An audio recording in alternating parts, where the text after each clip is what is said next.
ลองจินตนาการดูนะคะ สมมุติว่าเราออกไปโต้คลื่นกลางทะเล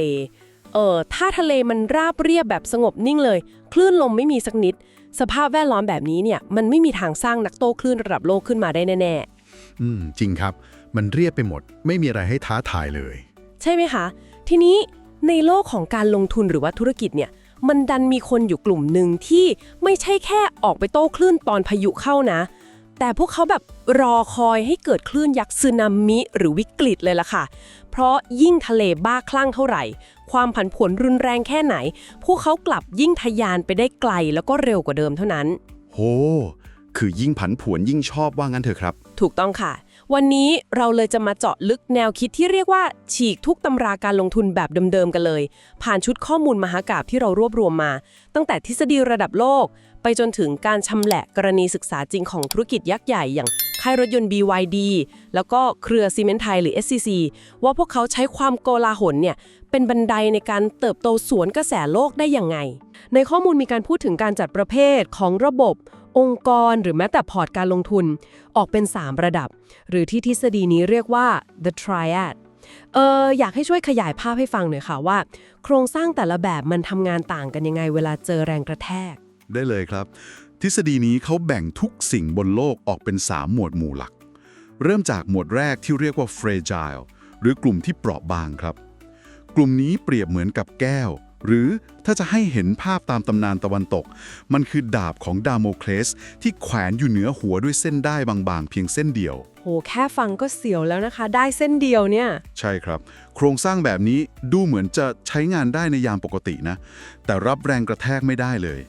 เจอความไม่แน่นอนนิดเดียวคือพังทลายทันที ในโลกธุรกิจเนี่ยตัวอย่างที่สะท้อนภาพนี้ได้ดีที่สุดคือธุรกิจที่มีหนี้สินสูงปรี๊ดมีการใช้ leverage หรือเงินกู้ยืมมาขยายกิจการแบบเกินตัวมากๆ อ๋อคือแบบพอเกิดวิกฤตเครดิตหรือดอกเบี้ยขาขึ้นปุ๊บธุรกิจพวกนี้ก็จะล้มคลืนเป็นโดมิโนตัวแรกๆเลยใช่ไหมคะถูกต้องเลยครับ เหมือนแก้วที่วางไว้ขอบโต๊ะ ลมพัดแรงนิดเดียวก็ร่วงแตกละเอียด ทีนี้ระดับที่ 2 ที่พัฒนาขึ้นมาคือ robust หรือความทนทานครับ ทนทานอันนี้เป็นสิ่งของอะไรดีคะถ้าเทียบเป็นสิ่งของมันก็คือหินครับ หรือถ้าเทียบกับตำนานมันคือนกฟีนิกซ์ที่แม้จะถูกเผาไหม้เป็นเท่าฐานก็ยังสามารถคืนชีพกลับมาเป็นเหมือนเดิมได้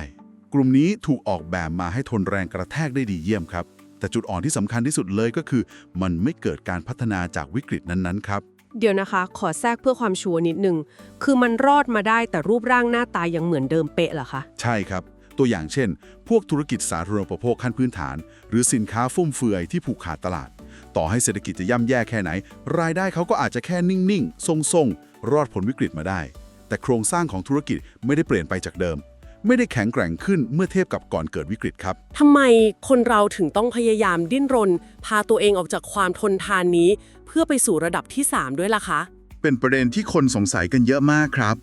การเป็นหินเนี่ยมันดูเหมือนจะเพียงพอถ้าเราอาศัยอยู่ในโลกที่คาดเดาได้ แต่ปัญหาคือระดับที่ 3 ที่เรียกว่า anti fragile หรือกลุ่มที่แข็งแกร่งขึ้นเมื่อเจอความโกลาหลเนี่ยมันถูกสร้างมาเพื่อรับมือกับโลกยุคปัจจุบันโดยเฉพาะครับ โลกยุคปัจจุบันมันโหดร้ายขนาดนั้นเลยเหรอคะมากครับถ้าเลเปรียบเทียบระดับนี้ว่ามันไม่ใช่นกฟีนิกซ์แล้วนะ แต่คืออสูรกายไฮดราในตำนานกรีกที่เวลาโดนฟันขาดไป1 หัว มันจะงอกหัวใหม่ขึ้นมาถึง2 หัวโหยิ่งโดนฟันยิ่งงอกดับเบิลไปเลยใช่ครับ ยิ่งโดนโจมตียิ่งเจอความผันผวนมันยิ่งขยายร่างและแข็งแกร่งขึ้น สาเหตุที่เราหยุดแค่การเป็นหินไม่ได้เป็นเพราะโลกของเราทุกวันนี้มันเปลี่ยนผ่านเข้าสู่สภาวะที่ทฤษฎีนี้เรียกว่า extremist ทานไปแล้วครับโลกแบบ extremist ทานนี่มันต่างจากความเสี่ยงทั่วๆไปที่เราคุ้นเคยกันยังไงคะถึงขนาดที่หินก็ยังเอาไม่อยู่คือในโลกแบบปกติความเสี่ยงมันจะกระจายตัวแบบสมมาตรครับเช่นน้ำหนักคนหรือส่วนสูงคนต่อให้คนสูงที่สุดในโลกเดินเข้ามาในห้องค่าเฉลี่ยส่วนสูงของคนทั้งห้องก็ไม่ได้เปลี่ยนไปมากนักหรอกครับก็จริงค่ะดึงค่าเฉลี่ยนิดหน่อยแต่ในโลกแบบ extremist ทานตัวแปรเพียง1 ตัวสามารถบิดเบือนผลลัพธ์ทั้งหมดได้แบบหน้ามือเป็นหลังมือเลยมันคือโลกของความเสี่ยงแบบทวีคูณและผลกระทบแบบโดมิโนครับตัวอย่างที่ชัดเจนคือโรคระบาดระดับโลกที่หยุดการเดินทางของคนทั้งโลกได้ภายในไม่กี่สัปดาห์อ๋อนึกออกเลยค่ะภาพล็อกดาวน์ลอยมาเลยหรืออย่างสงครามที่ตัดขาดห่วงโซ่อุปทานชิปคอมพิวเตอร์ หรือวิกฤตการเงินที่ลามข้ามทวีปได้ในเสี้ยววินาที ในโลกที่เกิดเหตุการณ์สุดขั้วพวกนี้ถี่ขึ้นเรื่อยๆ การแค่ทำตัวทนทานแบบหิน วันหนึ่งถ้าเจอกระแสน้ำที่เชี่ยวกรากพอ หินก็ย่อมสึกกร่อนหรือถึงขั้นแตกหักได้ครับ มีเพียงโครงสร้างแบบไฮดราหรือ anti-fragile เท่านั้น ที่เป็นสิ่งเดียวที่ออกแบบมาให้ดูดซับแรงกระแทกพวกนั้น มาเป็นเชื้อเพลิงในการเติบโตครับ เข้าใจเลยค่ะ พออธิบายกลไกของมันแบบนี้ เห็นภาพความน่ากลัวของโลก extremist ทานเลย หมายความว่าถ้าเราแค่ยืนต้านคลื่น วันหนึ่งเราก็ต้องหมดแรงแล้วก็จมลงไป เราเลยต้องหาวิธีใช้พลังของคลื่นนั้น ดันตัวเองให้พุ่งไปข้างหน้าแทน เป๊ะเลยครับ ทีนี้ในข้อมูลพูดถึงกลยุทธ์สำคัญอันหนึ่งที่จะช่วยสร้างโครงสร้างแบบนี้ได้ เรียกว่า the barbell strategy หรือยุทธศาสตร์คานยก อยากรู้กลไกของมันค่ะว่า เราจะจัดพอร์ตแบบคานยกยังไงให้มันกลายเป็นไฮดราได้ค่ะ กลยุทธ์บาร์เบลหรือคานยกน้ำหนักเนี่ยมันคือการจัดพอร์ตการลงทุนโดยปฏิเสธการเดินทางสายกลางอย่างสิ้นเชิงเลยครับ ภาพของมันคือดัมเบลที่มีน้ำหนักถ่วงอยู่แค่ตรงปลายสุดขั้วทั้งสองด้าน ส่วนตรงกลางว่างเปล่าเลยครับ ว่างเปล่าเลยเหรอคะ แล้วตรงปลายสองด้านมันคืออะไรบ้างคะ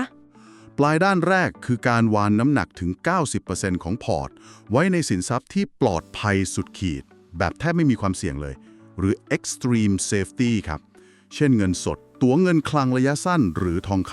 ำหน้าที่ของฝั่ง 90% นี้ไม่ใช่การสร้างผลตอบแทนนะครับ แต่เป็นการปิดประตูเจ๊งแบบ 100% เดี๋ยวนะคะ ขอแย้งตรงนี้นิดนึงค่ะ การถือเงินสดหรือตั๋วเงินคลังตั้ง 90% เนี่ย ในยุคที่อัตราเงินเฟ้อทั่วโลกกำลังกัดกินมูลค่าของเงินทุกวินาทีแบบนี้ การถือเงินสดมันไม่ใช่การรับประกันความปลอดภัยนี่คะ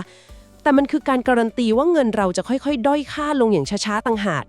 ทำไมกลยุทธ์ระดับโลกถึงมองว่าจุดนี้คือความปลอดภัยสุดขีดล่ะคะ เป็นการตั้งข้อสังเกตที่เฉียบขาดมากครับ แล้วเอาจริงๆ เป็นจุดที่คนมักจะเข้าใจกลยุทธ์นี้ผิดไปบ่อยๆ ถ้าเรามองผ่านเลนส์ของผลตอบแทนเทียบกับเงินเฟ้อ ใช่ครับ เงินสดมูลค่าลดลงแน่นอน แต่นิยามของความปลอดภัยสุดขีดในบริบทของทฤษฎีนี้ คือการรับประกันการรอดชีวิตในยามวิกฤต หรือ survival ครับ ยังไงนะคะ ขยายความคำว่ารอดชีวิตในยามวิกฤตหน่อยค่ะ ลองจินตนาการถึงตอนที่ตลาดหุ้นพังทลายลง 50% ดูสิครับ หรือตลาดเครดิตถูกแช่แข็ง บริษัทต่างๆ กู้เงินไม่ได้ การที่คุณมีเงินสด 90% อยู่ในมือ มันแปลว่าคุณจะไม่ถูกบีบให้ต้องนำสินทรัพย์อื่นไปขายทิ้งในราคาขาดทุน ย่อยับเพื่อหาเงินมาหมุนเวียนครับ อ๋อ คือไม่ต้องโดนบังคับขายของรักในราคาถูก ใช่ครับ และที่สำคัญที่สุดเงินสดก้อนนี้คืออาวุธที่พร้อมที่สุด ในการกวาดซื้อของดีราคาถูกตอนที่คนอื่นกำลังตกเลือดครับ มันคือการยอมแลกผลตอบแทนจากเงินเฟ้อนิดหน่อย เพื่อซื้อออปชันในการรอดชีวิตและโอกาสทำกำไรในโลก extremist นั่นเองครับ ๆ เคลียร์เลยค่ะ พออธิบายแบบนี้กระจ่างเลย มันไม่ใช่การถือเงินสดเพื่อเอาชนะเงินเฟ้อ แต่ถือเพื่อเตรียมไว้เป็นกระสุนปืนใหญ่ตอนที่ทุกอย่างพังทลาย แล้วปลายดัมเบลอีกด้านหนึ่งที่เหลือแค่ 10% ล่ะคะ เราเอาไปทำอะไร อีก 10% ที่เหลือ เราจะนำไปวางไว้ในปลายอีกด้านที่ตรงข้ามกันสุดขั้วเลยครับ คือสินทรัพย์ที่เก่งกำไรสุดขีด หรือ extreme speculation เช่น หุ้นเทคโนโลยีขั้นสูงที่กำลังจะเปลี่ยนโลก ธุรกิจร่วมลงทุนแบบ VC หรือสตาร์ทอัพที่ยังไม่มีกำไร แต่มีนวัตกรรมพลิกอุตสาหกรรมครับ หรือพวกคริปโตเคอเรนซีอะไรแบบนี้ด้วยไหมคะ รวมหมดครับ ฝั่งนี้มีไว้เพื่อเปิดรับอัพไซด์หรือโอกาสในการทำกำไรแบบมหาศาล กลไกนี้แหละครับ ที่สร้างสิ่งที่เรียกว่า asymmetric risk หรือความไม่สมมาตรของความเสี่ยง ความไม่สมมาตรที่ว่านี้หมายความว่าเราจำกัดเพดานความเสี่ยงให้ชัดเจนไปเลยใช่ไหมคะ เช่น ต่อให้ฝั่ง 10% มันพังพินาศ ธุรกิจสตาร์ทอัพล้มละลายกลายเป็นศูนย์ไปเลย เราก็เจ็บตัวสูงสุดแค่ 10% ของพอร์ตที่เรามี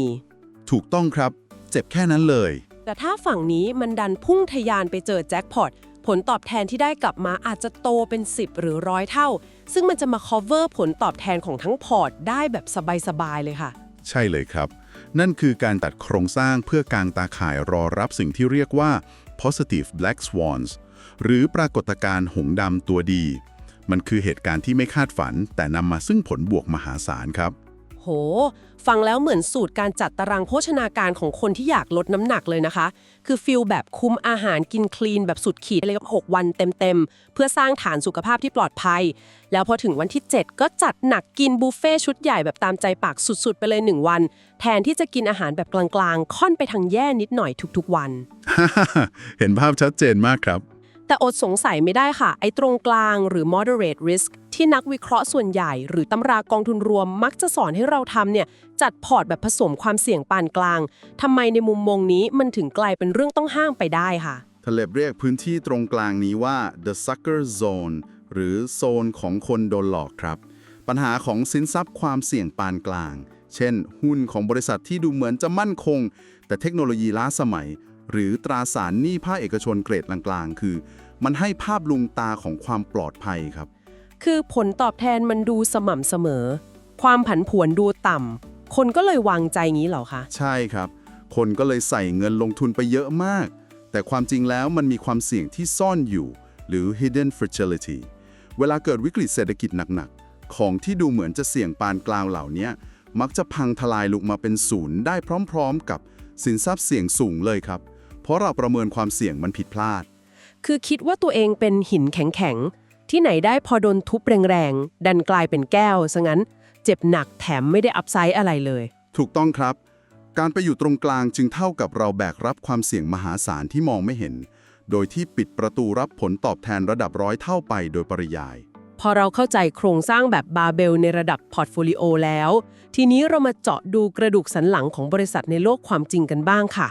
ว่าเวลาเขาทำตัวให้เป็นไฮดราเนี่ยกลไกมันทำงานยังไง ขอเริ่มที่กรณีศึกษาของค่ายรถยนต์ไฟฟ้ายักษ์ใหญ่อย่าง BYD เลยค่ะ ครับ BYD นี่น่าสนใจมาก มีตัวเลขชุดหนึ่งในข้อมูลที่น่าประหลาดใจมาก คือยอดขายรถ BYD ในเดือนกุมภาพันธ์ร่วงหนักถึง 41% เมื่อเทียบกับปีก่อนหน้า แถมยอดขายในประเทศก็ตกไปถึง 65% แต่สิ่งที่ขัดแย้งกันอย่างสิ้นเชิงคือทำไมราคาหุ้นของ BYD ในช่วงนั้นถึงดีดสวนทางขึ้นไปกว่า 5% ได้คะกลไกอะไรทำให้ตลาดมองข้ามตัวเลขที่ติดลบหนักขนาดนั้น สิ่งที่เกิดขึ้นตรงนี้คือตัวอย่างของการมองทะลุพื้นผิวครับ ตลาดประเมินแล้วว่าบรรทัดสุดท้ายของยอดขายที่ร่วงลง มันเกิดจากปัจจัยชั่วคราว อย่างช่วงเทศกาลและการลดเงินอุดหนุนของรัฐบาลจีน สิ่งที่นักลงทุนให้น้ำหนักจริงๆ คือการมองลึกเข้าไปที่ Golden Core หรือแก่นแท้ทางเทคโนโลยีของบริษัทครับ แก่นแท้ที่ว่านี่คืออะไรคะ BYD ไม่ได้ใช้เวลาช่วงที่ยอดขายตกไปกับการลดแลกแจกแถมแบบเผาผลาญเงินทิ้งนะ แต่พวกเขากำลังเตรียมปล่อยนวัตกรรมที่จะเปลี่ยนกฎเกณฑ์ของอุตสาหกรรมเลย เช่นระบบ Megawatt Flash Charging 2.0 แล้วก็การพัฒนาเบลดแบตเตอรี่รุ่นที่ 2 ครับ อ๋อ ระบบชาร์จที่ว่านี้คือสเปคที่บอกว่าชาร์จแค่ 5 นาที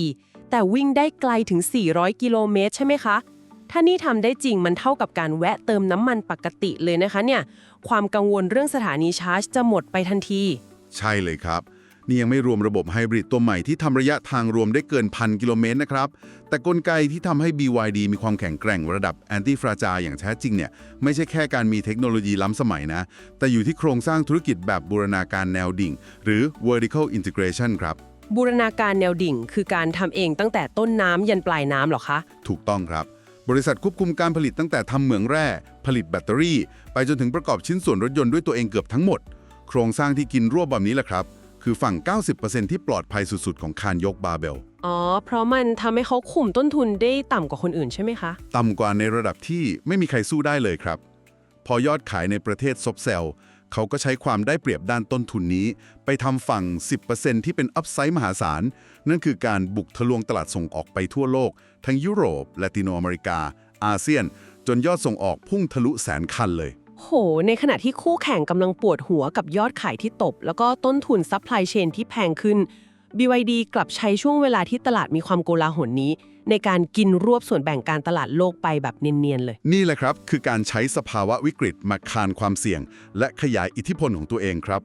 ไฮดราของแท้เลย อธิบายแบบนี้ชัดเจนเลยค่ะ วิกฤตยอดขายในประเทศกลับเป็นตัวเร่ง ให้ BYD ต้องสยายปีกไปเขมือบตลาดต่างประเทศเร็วกว่าเดิม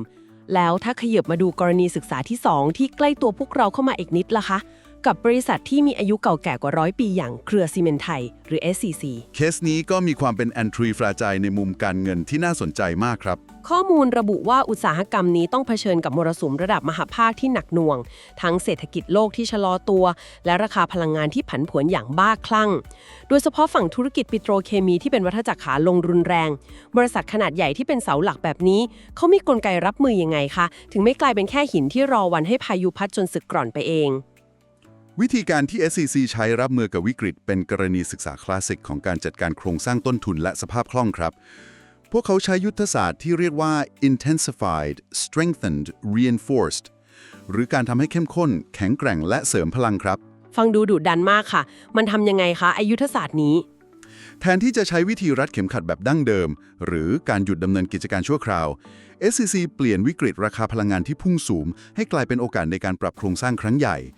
พวกเขาเร่งเพิ่มสัดส่วนการใช้พลังงานทดแทนในการผลิตปูนซีเมนต์ในประเทศ ขึ้นไปทะลุ 34% และนำเทคโนโลยีขั้นสูงอย่าง Digital Twin และ AI มาใช้รีดประสิทธิภาพการผลิตให้สูงสุดครับ เดี๋ยวนะคะ ขอถามแทนคนฟังนิดนึง การเปลี่ยนมาใช้พลังงานทดแทนหรือลดต้นทุน มันก็เป็นสิ่งที่องค์กรทั่วไปควรทำเวลาเจอวิกฤตอยู่แล้วใช่ไหมคะ กลไกตรงไหนที่บอกว่านี่คือพฤติกรรมของไฮดราไม่ใช่แค่วิธีการเอาตัวรอดธรรมดา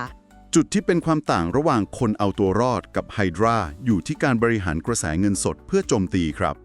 ในช่วงที่เกิดวิกฤต คู่แข่งส่วนใหญ่ในอุตสาหกรรมปิโตรเคมีต้องพับแผนขยายกิจการเพื่อรักษาชีวิตรอด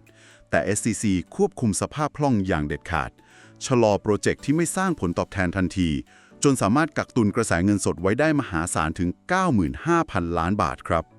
95,000 ล้านบาท กระสุนเยอะมากเลยนะคะนั่น ใช่ครับ การที่พวกเขามีเงินสดกองโตนี้อยู่ ซึ่งก็คือฝั่ง 90% ของบาเบลทำให้เขามีสายป่านยาวพอที่จะอัดฉีดเม็ดเงิน เดินหน้าสร้างโปรเจกต์ยักษ์ใหญ่อย่างโครงการลองเซิร์นปิโตรเคมีคอลส์ในเวียดนามได้อย่างต่อเนื่อง โดยไม่ต้องหยุดชะงักเลย ผลคืออะไร รู้ไหมครับ ผลคือตอนที่ตลาดฟื้น เขาจะมีของพร้อมขายทันทีใช่ไหมคะ ถูกต้องครับ วิกฤตครั้งนี้ช่วยกำจัดคู่แข่งที่อ่อนแอออกไป และพอเศรษฐกิจเริ่มเป็นขาขึ้น SCC จะมีโรงงานขนาดมหากาพย์แห่งใหม่พร้อมเดินเครื่องรับอัพไซด์ได้ทันที ในขณะที่คู่แข่งเพิ่งจะเริ่มฟื้นตัว และยังไม่ได้เริ่มสร้างอะไรเลย นี่คือการใช้ความโกลาหลเพื่อทิ้งห่างคู่แข่งครับ ฟังแล้วขนลุกเลยค่ะ ในขณะที่คนอื่นกำลังหายใจพังงับงาบ แต่คนที่เตรียมฐานมาแน่น กลับใช้จังหวะนี้สร้างอาวุธหนักรอไว้เลย นี่คือประโยชน์ของการมีเงินสดในโลก extremist ทานจริงๆ โอเคค่ะ ตอนนี้เราเห็นภาพชัดแล้วว่า โครงสร้างพอร์ตแบบไหน และกลไกธุรกิจแบบไหนที่เรียกว่ายืดหยุ่น ครับผม แต่ข้อมูลอีกส่วนหนึ่งได้พาเราเจาะลึกไปถึงฟันเฟืองที่เล็กที่สุด แต่สำคัญที่สุด นั่นก็คือคนหรือผู้นำองค์กรค่ะ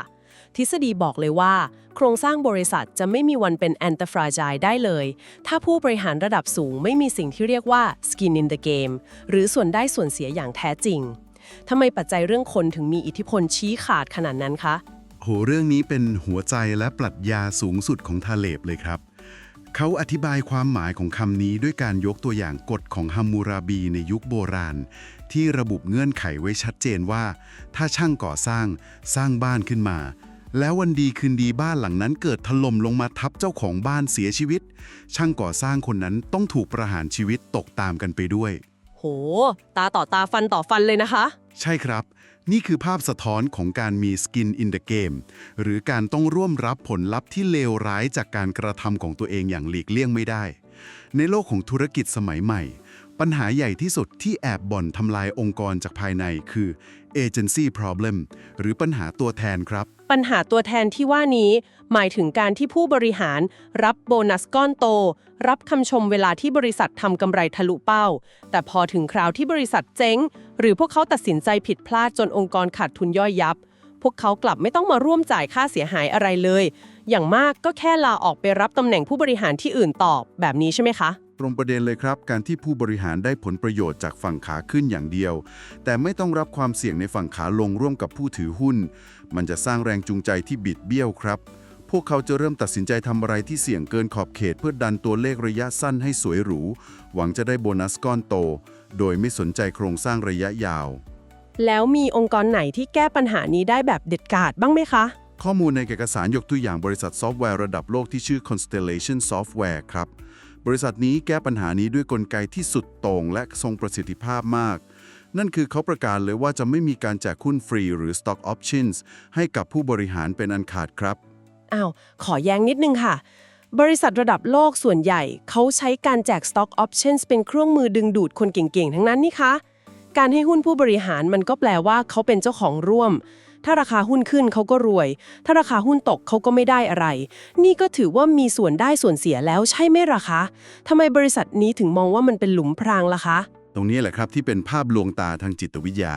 การได้ Stock Options ฟรีเนี่ยมันก็เหมือนกันได้ตั๋วสลากกินแบ่งมาฟรีๆครับ ยังไงนะคะ คือถ้าถูกรางวัลแจ็คพอตคุณก็รวยเละเทะ แต่ถ้าไม่ถูกหรือบริษัทหุ้นตก คุณก็แค่โยนตั๋วใบนั้นทิ้งไป คุณไม่ได้สูญเสียความมั่งคั่งดั้งเดิมของตัวเองเลยแม้แต่บาทเดียว แบบนี้ไม่เรียกว่า skin in the game ตามนิยามของทาเล็บครับ อ๋อ จริงด้วยค่ะ เราไม่ได้เสียเงินซื้อหวยแต่แรกนี่นา ใช่ครับ สิ่งที่ Constellation Software ทำเพื่อแก้เกมนี้คือ พวกเขาจ่ายผลตอบแทนผู้บริหารเป็นโบนัสเงินสดก้อนโตตามปกติ แต่มีกฎเหล็กบังคับเลยครับว่า ผู้บริหารจะต้องนำเงินโบนัสก้อนนั้นในสัดส่วนที่สูงถึง 75% หลังจากหักภาษีเรียบร้อยแล้วนะ เอาไปกวาดซื้อหุ้นของบริษัทตัวเองในกระดานซื้อขายปกติ ด้วยเงินสดของตัวเองจริงๆครับ โห 75% เอาเงินตัวเองไปซื้อในกระดานเลย และความโหดยังไม่จบแค่นั้นครับ หุ้นที่ซื้อมาทั้งหมดจะถูกนำไปขังไว้ห้ามขายเด็ดขาด หรือที่เรียกว่าติด escrow นานถึง 4 ปีเต็มครับ โอ้โห นี่มันไม่ใช่การผูกผลประโยชน์แล้วค่ะ แต่มันคือการล็อกคอให้อยู่บนเรือลำเดียวกันของจริง การที่ต้องควักเงินจากกระเป๋าตัวเองไปซื้อหุ้น แล้วต้องทนถือผ่านวัฏจักรเศรษฐกิจไปอีก 4 ปี มันแปลว่าถ้าคุณตัดสินใจพลาดวันนี้ เงินเก็บของครอบครัวคุณจะมาลายหายไปในอีก 4 ปีข้างหน้าเลย ใช่ครับ แบบนี้ไม่มีผู้บริหารคนไหนกล้าเอาบริษัทไปเสี่ยงกับโปรเจกต์ที่ไม่มีรากฐานแน่นอน นี่แหละครับคือคำมั่นสัญญาที่ประเมินค่าไม่ได้เลย มันสร้างวัฒนธรรมองค์กรที่มีความแอนตี้ฟราจายได้อย่างยั่งยืนกว่าโครงสร้างทั่วๆไปมากครับ สุดยอดมากค่ะ มาถึงตรงนี้เราได้เห็นกลไกครบทุกมิติแล้วนะคะ ตั้งแต่ปรัชญาความเสี่ยง การจัดพอร์ตแบบคันยก การหาโครงสร้างธุรกิจแบบครบวงจร และการสแกนหาผู้นำที่เจ็บจริงจ่ายจริง ทีนี้ถ้าเราจะรวบยอดข้อมูลทั้งหมดนี้ มาประกอบร่างเป็นเครื่องมือที่จับต้องได้บนหน้าปัดการลงทุนของเรา เราควรจะตั้งค่าเกณฑ์ชี้วัดตัวเลขทางการเงินแบบไหนคะ เพื่อกรองเอาเฉพาะองค์กรที่มีความอึดหรือ resilience ตัวจริงออกมาจากบริษัทที่แค่แต่งตัวเลขสวยๆได้ ข้อมูลจากการวิเคราะห์ชี้ให้เห็นเกณฑ์สำคัญในการสร้าง Resilience Index หรือดัชนีวัดความอึดขึ้นมาครับ โดยมีตัวชี้วัดที่ต้องตรวจสอบ 3 ด้านหลักๆ ด้านแรกคือ Quality of Earnings หรือคุณภาพของกำไร เราจะไม่ดูแค่บรรทัดสุดท้ายครับ แล้วเราดูตัวไหนคะ เราจะดูอัตราส่วนกระแสเงินสดจากการดำเนินงานต่อกำไรสุทธิ หรือ OCF หารด้วย Net Income ครับ ซึ่งค่านี้จะต้องมากกว่า 1.0 เสมอ กลไกเบื้องหลังตัวเลขนี้คืออะไรคะ ทำไมเงินสดถึงต้องมากกว่ากำไรสุทธิ เพราะกำไรสุทธิทางบัญชีมันเป็นแค่ตัวเลขที่ถูกปรุงแต่งได้จากการประเมินค่าเสื่อมราคา หรือการรับรู้รายได้ล่วงหน้าครับ แต่กระแสเงินสดดำเนินงานคือความจริงที่จับต้องได้ ถ้ากำไรโชว์ว่าโต100 ล้าน แต่ไม่มีเงินสดไหลเข้าบริษัทจริงๆเลยโครงสร้างแบบนี้คือแก้วที่เปราะบางสุดๆครับพอกระแสเงินสดตึงตัวเมื่อไหร่ภาพลวงตาทางบัญชีก็จะแตกสลายทันที เข้าใจเลยค่ะ กำไรคือกำมะลอ เงินสดคือของจริง แล้วด้านที่2ล่ะคะ ด้านที่ 2 ที่เราต้องดูคือ solvency and liquidity หรือความสามารถในการอยู่รอดในสภาพคล่องครับ เกณฑ์คืออัตราส่วนหนี้สินต่อทุนหรือ DE ratio ควรจะต่ำกว่า 1.0 และอัตราส่วนสภาพคล่อง current ratio ต้องมากกว่า 1.5 ครับ ซึ่งถ้าเชื่อมโยงกับสิ่งที่เราคุยกันมา ตัวเลขหนี้สินที่ต่ำและสภาพคล่องที่ล้นเหลือตรงนี้ มันก็คือการสร้างฐานความปลอดภัย 90% ตามยุทธศาสตร์บาเบลนั่นเองใช่ไหมคะ เพื่อให้มั่นใจว่าเมื่อวงจรเครดิตฝืดเคือง องค์กรนี้จะไม่ขาดออกซิเจนจนตายไปก่อน ถูกต้องที่สุดครับ คุณเชื่อมโยงกลไกได้เห็นภาพมาก และด้านสุดท้ายที่ขาดไม่ได้คือ cost structure หรือโครงสร้างต้นทุนครับ บริษัทที่มีความยืดหยุ่นสูง ควรมีสัดส่วนของต้นทุนคงที่หรือ fixed cost ที่ต่ำครับ ต้นทุนคงที่ต่ำมันช่วยตอนเกิดวิกฤตยังไงคะ กลไกของมันคือ เมื่อรายได้หดตัวกระทันหัน บริษัทจะสามารถหดขนาดตัวเอง หรือ downsize เลือดที่ไหลออกได้ทันที โดยไม่ต้องแบกภาระตายตัวครับ และในทางกลับกัน เมื่อตลาดฟื้น พวกเขาก็สามารถขยายตัวได้เร็วกว่าคู่แข่งที่อุ้ยอ้ายด้วยครับ ฟังดูเป็นชุดเกณฑ์ที่คัดเอาความเปราะบางแฝงออกไปได้หมดจดจริงๆค่ะ แล้วในมุมมองของนักวิเคราะห์สถาบันหรือ analyst sentiment ในปัจจุบันเนี่ยพวกเขามีมุมมองหรือตีมูลค่าบริษัทที่ผ่านเกณฑ์สุดโหดเหล่านี้ยังไงบ้างคะสิ่งที่เป็นความเคลื่อนไหวที่น่าจับตามองที่สุดตอนนี้เลยนะฮะคือการเกิดปรากฏการณ์ re-rating หรือการปรับมุมมองการให้มูลค่าใหม่จากฝั่งสถาบันการเงินครับสมัยก่อนตลาดมักจะให้มูลค่าหรือพรีเมียมกับบริษัทที่คาดการกำไรสุทธิล่วงหน้าได้แบบเป็นเส้นตรงสวยงามคือโตปีละ 10% เป๊ะๆไปเรื่อยๆอะไรอย่างนี้ใช่ไหมคะใช่ครับแต่ในยุค Extremistan ที่วิกฤตซ้อนวิกฤตเกิดขึ้นรายวันการคาดการล่วงหน้าแบบนั้นมันกลายเป็นเรื่องเพ้อฝันไปแล้วสถาบันจึงเริ่มหันมาให้มูลค่าระดับพรีเมียมกับบริษัทที่มีความสามารถในการปรับตัวหรือ adaptability สูงครับบริษัทที่พิสูจน์ได้เห็นว่าสามารถรับแรงกระแทกจัดการสภาพคล่องได้ดี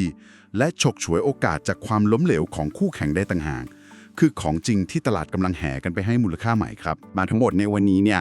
มันเปิดโลกและพลิกมุมมองเรื่องการรับมือกับความเสี่ยงจากหน้ามือเป็นหลังมือเลยจริงๆจากเดิมที่เรามักจะถูกสอนให้กางร่มเพื่อหาทางหลบพายุกลายเป็นว่าเราต้องสร้างกังหันลมเพื่อดึงพลังงานจากพายุนั้นมาใช้ประโยชน์ให้ได้แทนใช่ครับการเปลี่ยนมุมมองต่อความเสี่ยงคือหัวใจหลักของเรื่องนี้ทั้งหมดเลยและก่อนที่เราจะจบการวิเคราะห์ข้อมูลในวันนี้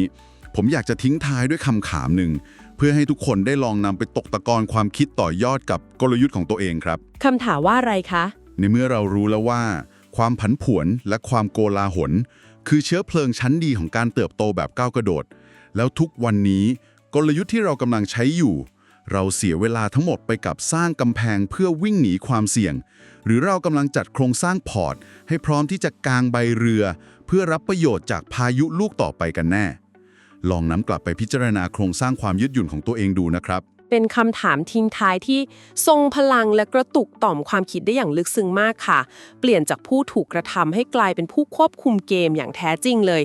การเจาะลึกข้อมูลมหากาพย์ในวันนี้หวังว่าจะช่วยติดอาวุธทางความคิดให้ทุกคนสามารถมองทะลุพื้นผิวของความกลัวและมองเห็นกลไกของโอกาสที่ซ่อนอยู่ในทุกวิกฤตได้นะคะก่อนจากกันวันนี้ขอบคุณเพื่อนซีผู้ฟังทุกคนเลยค่ะที่อยู่ร่วมดำดิ่งข้อมูลมาด้วยกันจนจบ